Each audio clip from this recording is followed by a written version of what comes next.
Hosts Russia must rebound quickly for Sunday's World Cup last 16 clash with Spain, the 2010 champions who have slipped under the radar after a tumultuous start to the tournament.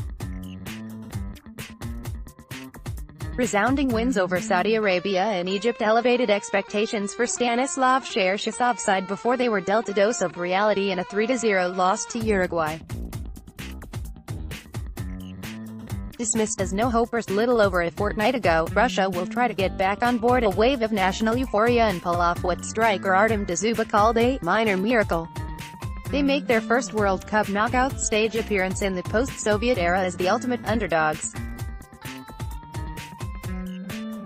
While Russia arrived at the finals winless in 8 months before finding some badly needed form, one of their better results in that period came in a 3-3 draw with Spain last November.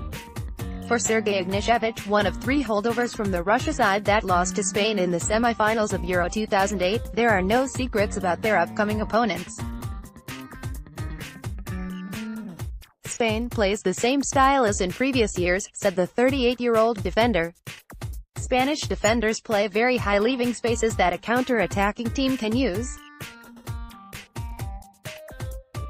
This is probably their only weak spot if they have any.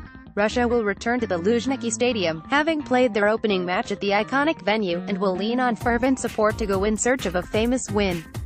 The fact that the game will be at Luzhniki Stadium with almost 80,000 people supporting us is probably the only good consequence from the fact we finished second in our group, said Ignashevich.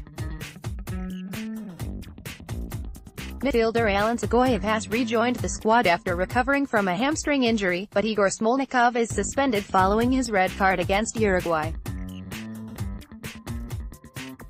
Spain have not lost a match since Euro 2016, although they have looked far from convincing after the chaos that saw coach Julen Lopetegui sacked before their first game.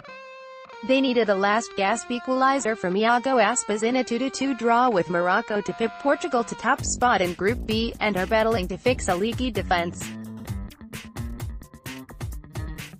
"We have to get better, we haven't produced our best football," said Bayern Munich midfielder Thiago Alcantara.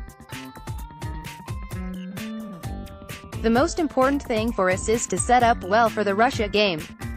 We're not playing 11 Russians, we're up against thousands of Russians in a full stadium."